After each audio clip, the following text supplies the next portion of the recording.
Hello everybody and welcome back to Pravus Gaming and more Plague Inc. Evolved Custom Scenarios. We have a request here. A scenario that was sent to me by a member of my Discord channel. He wanted me to take a look and see if I thought it was any good. Now, I don't think he really expected me to do a video on it, but I figure, hey, if I'm going to do it anyway, then I might as well. Let's see. This is the one, Electric Virus by Firejack Ultra. So here we go, Firejack Ultra. This is your dry run here. Let's see if it's any good in front of all these people. Good luck.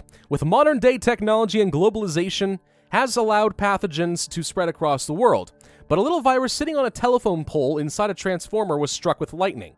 Oh my gosh. It's like how Peter Parker got bit by a spider. This virus got struck by lightning, and all of a sudden it's going to change everything. In a shock and a bang, the electric virus has formed. This virus spreads through radiation and electricity. Could it actually destroy our world? I'm going to go with yes. If you've programmed it correctly, yes, it could. ATP boost, genetic mimic, aquacytic, streamophile, and symptostasis all seem fine. Shock virus. How about the Shocker? No, that's also a Spider-Man reference. Never mind. The lightning flashes and roll. Flashes and roll? In a flash of light and a roll of thunder... Oh, it may have actually cut off your ability to fill this out. Sparks fly as a transformer explodes, mutating a virus so heavily it becomes electrified and zaps to a nearby house and a victim. The virus, unlike all the others, can only spread and travel by one thing: power. It will zap into the bodies of nearby hosts as it can travel through simple objects.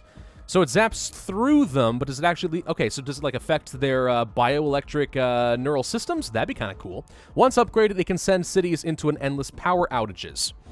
Starting off in the US again, which is always fun. Let's see what we have for transmissions.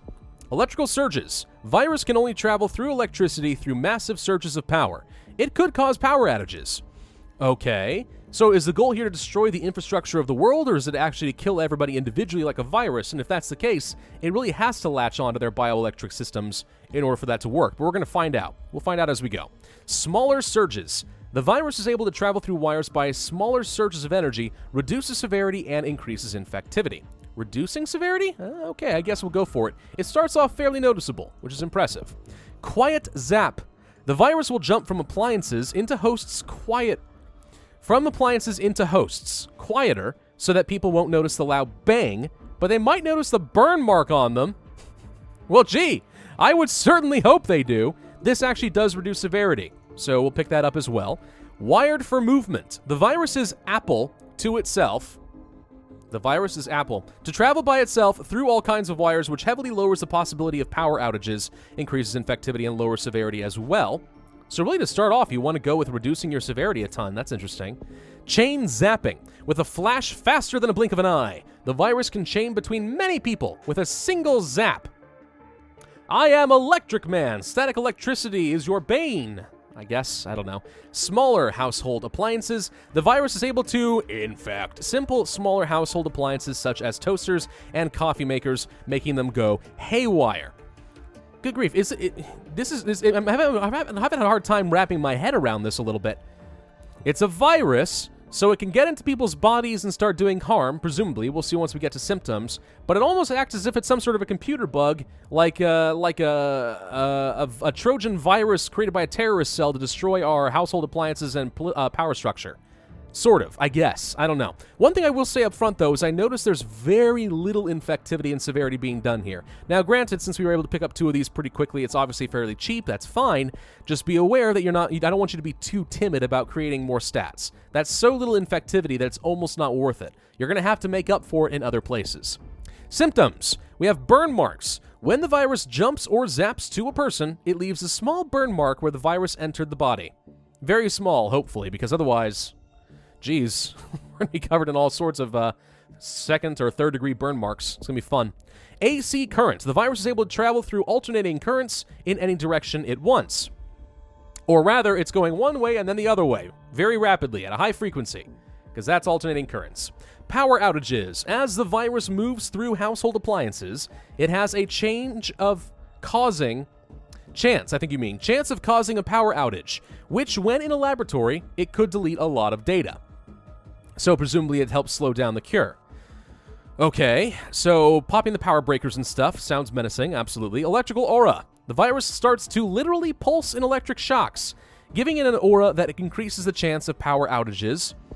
Ghost pains. The electricity that the virus puts out has a chance of causing the nerves to short circuit and cause ghost pains. Okay, see, this is the sort of stuff I was looking for there. Something that actually justifies a virus of electricity causing some sort of an interaction with our bodies and making us get sick. There we go. That's something I was looking for. Cauterization. With heated electricity flowing through people's veins, if someone gets a wound, it has a chance to almost instantly cauterizing the wound. Heavily lowers severity. Now, the thing is, I don't really want to continue reducing my severity. That's not something I like, because I want to have the DNA as I transfer into new countries and get more red and orange bubbles. So, meh. Also, heat electricity flowing through people's veins. That ain't how electricity works, but alright. Abilities. We have our electric heat. Don't ask how, though. So, here's the thing. If it's something where it's like you don't know how it actually relates in any way, maybe it shouldn't be in there. You know, again, don't get me wrong, I like having hot and cold resistances, but maybe instead of having these like they're obligatory, you should just make the heat and cold resistance innate in the virus. It's a passive thing. I don't need to have an individual symptom, you just code the virus to start off with it, if you think that matters for balancing purposes. But otherwise, if it doesn't make sense, you don't have to put it in there. You're not obligated to do that just because it's in every other scenario. Cold Thunder. It's able to survive in cold environments. Yeah, I would just remove these entirely and make it a passive thing. Personal preference there. Drug resistance doesn't make a lot of sense for this, but okay. Something else, like, I don't know, something that has to do with capacitors or diodes and breaks through them or something. I don't know. Find a different way to make that work. Like, don't get me wrong, I want to have drug resistance, and at some point you don't want to make this too powerful by having a lot of automatic resistances to it, right? The whole point is you're supposed to have to buy some stuff, but this doesn't make a lot of sense, so I would change it somehow. Find a way to do that. Genetic hardening, genetic reshuffle, and then lightning cloud. The virus takes a ride in a cloud, taking control using magnetic fields. So that's a kind of a cool idea. But is it a Trojan plane? It certainly sounds like it might be a Trojan plane. Okay, so far it's not a half-bad scenario. I like that we started in Michigan. That's cool. Very little infectivity and severity. Starting by reducing severity is odd to me. Honestly, at this stage of the game, even if I did have this much severity, so few people are infected, it's not going to matter. And as I'm going and reducing it down to 0, like, there was almost no point in starting with that much severity to begin with, unless you expect people to actively not get any transmissions. I'm not sure. Having things that reduce severity isn't a bad idea, I just don't know if I would make all of them that way, because it really forces me down a single path, like a single strategy. And at that point, what was the point of having any severity to begin with? It might as well have started with 0 severity, and you just increase my infectivity, because it comes to the same result. Also, I feel like I've gotten a lot of DNA very quickly. What happened there? I'm not sure. Plane computers. Virus is able to travel through the wires on planes. A lot easier and infect everyone on board. How about travel through... No, it's an electric one. I was going to say, how about travel through, like, the plane's mobile Wi-Fi hotspots, but it's electric. I'm not sure that works that way. Yeah, I guess. Again, this almost feels like it's going down an obligatory route for plane computers and then boat GPS. I mean, it is a little bit creative, right? It's not like, just get on boats. You're trying to do something specific that makes sense, like a boat GPS. I like that. I'm just wondering if there's a better way to do it. But this is your something for you to figure out as the author. You get to play with it. You get to decide what you want to do. Sonar hijack. Virus is able to hijack submarines and bigger ships. Okay, hang on. Hijack? So now is it actually like a computer virus that takes over things and directs them? Is it sentient? Or is it just traveling on their electric signals? So these are the questions you gotta ask yourself here.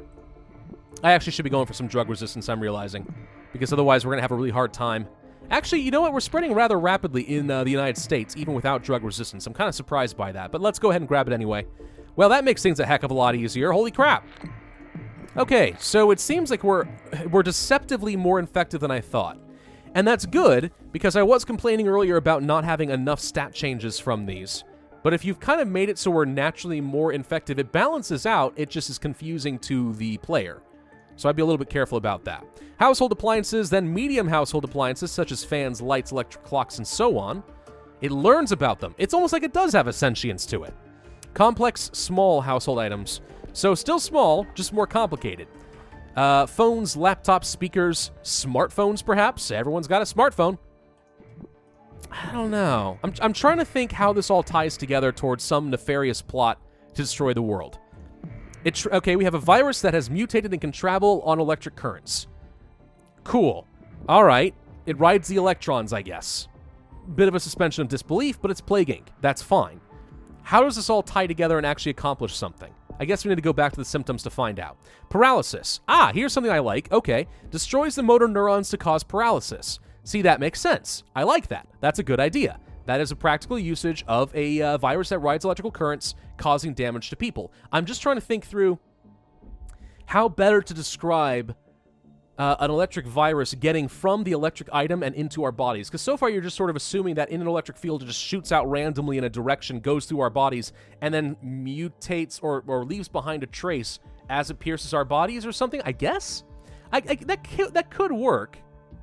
I guess that's okay. I don't know. I'm trying to think that through. If you guys have any better ideas, please let me know in the comment section down below. I'm just trying to provide some genuine feedback here because this is someone on my Discord channel who requested it.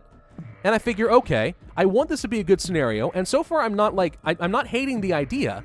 I'm just trying to think, are there ways to make it better? That's all. Please do not take my criticism as saying, this sucks, you suck, your scenario sucks, give up. I'm not saying that. I'm just trying to think through how can it be better. And if people have ideas down in the comment section below, please do let me know. Faster reflexes, I think you mean.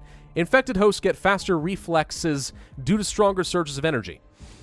How about it has nothing to do with stronger surges of energy and has to do with faster neuron firing or something like that? And the electric virus provides like extra neural pathways or something like that, or optimizes it in some way. That makes more sense. Just having more energy wouldn't necessarily do anything.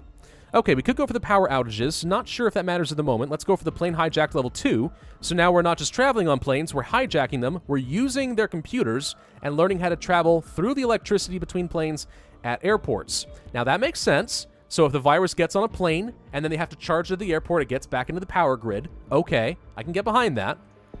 Chain zapping? Sure, let's go ahead and pick that up. All right, I think that's probably enough as far as infectivity is concerned. We seem to be spreading relatively well. All things considered. Actually, we seem to be getting on a lot of boats and planes with very little effort, which is interesting. So let's go back to the symptoms or abilities. We could pick up Lightning Cloud real quick just to make sure I get to the islands. I don't know if I need the resistances, so we'll hold off on that for now. We did get the power outages. So we have sparks. It occasionally sparks, infecting whatever it touches. Exploding toasters. With random power surges, the virus could accidentally cause some items to explode and melt. Okay, I want to get a bit more severity here. That's some lethality, which worries me, but let's go for the sparks. Human sparks. The infected hosts has a chance to shoot a spark out of their burn marks where the virus entered them. It's kind of painful, but it raises infectivity. Okay, and severity, which makes sense. Is sparks out of a scar on their skin. A burn mark. Would it make more sense that as like it can travel on the naturally occurring static electricity as people go about their everyday lives? That might make sense. Paralysis. Seizures. Okay, again, this makes sense. I like that. We do want to go for faster reflex. Insomnia. Okay. Human sparks. And then we have human batteries. Fully infected humans create an electric charge. In other words, an electric charge, semicolon. In other words, they become AA batteries. Only AA? Very lethal AA batteries? I will have you know that AA batteries barely do any damage at all. Worst that you can get is a small electrical burn if you, like, strap a couple of them together with aluminum tape and hold on to the darn thing, which you should never do. So, I don't know. Let's go for some heat and cold resistance just so I can broaden my horizons a little bit. It doesn't look like the lightning cloud did anything as far as Trojan planes, which is fine. I wasn't expecting that. I'm just curious what this actually does then. What's the point of it? I guess it gives me a tiny bit of infectivity. Just kind of I don't know if I care about that. Let's go for cold thunder and a bit more electric heat. So that's enough resistances. I think we're going to be fine. Should be able to get into Morocco. Wait, I thought we were already... Well, that red bubble looked like it was in Algeria, didn't it? I thought so. All right, so let's go for the... Oh, we already got AC current. We have ear rape. Come on. The virus now has the capability to travel through phone wires and zap into a person the phone. Zap into a person the phone. But it causes the phone to emit a horrible sound that's ear rape. Again, I just don't... This is just one of the... This is actually nothing to do with the author. It's more to do with the internet in general. I just don't understand that. It's just so dumb to me. But all right. Ear ringing. Infected people will have a almost non-stop ringing in their ears. I'm sure that's annoying. Let's pick it up. Hallucinations. There we go. Electricity destroys optic nerves, causing severe hallucinations. Okay, you're getting the brain to misfire. Works well with seizures. I think we're going to go for the seizures to start. We'll go for hallucinations. That leads to total organ failure, catastrophic cell death. How about this? Heart attacks instead. And the overstimulation of the neural pathways and the electrical signals going to the heart forces it to pump too quickly, and it causes a heart attack as the muscle gives out, or something like that. That could be kind of fun. We have human batteries, so let's go for the total organ failure. That's a lot of lethality going in. I think we're going to be okay in Morocco. Yep, we should be hitting critical mass there right about now. There's not much else to get as far as lethality is concerned. We've already mutated ear rape because reasons. What's this? What's this supposed to be? Let's go for the medium household items. We have ion storms. Ooh, that sounds fun. The virus is able to be ejected into storm clouds and starts pulsing with energy, creating a new devastating ion storm that can total entire cities. Total them? This isn't a car insurance commercial. We're not totaling them. How about level them? It levels the cities. There you go. I like that idea. Ion storms. Now that's really effective, and at this stage of the game, if you've gotten to the point where you can get this, I'm not sure that anything else matters. Still, I like the idea. Have you guys ever... Oh, I should have read that. I'm sorry. Have you guys ever read the books by Brandon Sanderson called The Stormlight Archive? Those of you who have read that will understand. And there's like high storms and, you know, as you continue, spoilers, the Everstorm. You know, super storms and stuff like that. So now we have like permanent, super powerful ion storms traveling the planet. That's pretty cool. I like the idea behind this. Maybe tweak it a little bit for balancing purposes, but I like it. Keep that. We'll go for this. Genetic reshuffle, genetic hardening. I can't seem to access some of these for some reason. So make sure you check your gating mechanisms. Make sure that everything is accessible to the player when you want them to be. And otherwise... Yeah, so I think that there's room for improvement on this scenario, and I'd be very interested in hearing what the community has to say on this. Those are kind of some of the ideas that I threw out there. As far as the wording of some things, make sure that the theme makes sense, like you really have a good idea what you want. If you want to have the virus just shoot out in an electrical field and pierce people's bodies, and that's how it spreads, okay, if someone has better ideas, let me know. I guess I don't really have a lot to criticize on that. It could work, so keep it if you want it. I'm just sort of trying to wrap my head around the scenario. But yeah, I think it actually has a promising idea. I like the idea behind the scenario. I like the direction it goes. A lot of the ways that it messes with your neural pathways and the electrical signals within your body make perfect sense. The ion storms is a really cool idea. So yeah, it's just a few things I think could be worded a little differently and some things that could probably be investigated to make sure they stick with your theme. But otherwise, it seems to work pretty well. 481 days, 51,000 points, 2 stars. That's not even that unreasonable. That's a pretty good speed for a virus. So it's not even unbalanced. You've done a pretty good job on that front as well. Make sure your gating mechanisms are working the way you want. Make sure you're checking the spelling and some grammar issues and stuff like that. And otherwise, I think you're on a pretty promising start there. Not half bad. Thank you all for watching. I do hope that you enjoyed. If so, then be sure to hit that like button. Leave a comment with your suggestions for Firejack Ultra. And subscribe if you have not already. My name is Pravus, and I will see you guys next time.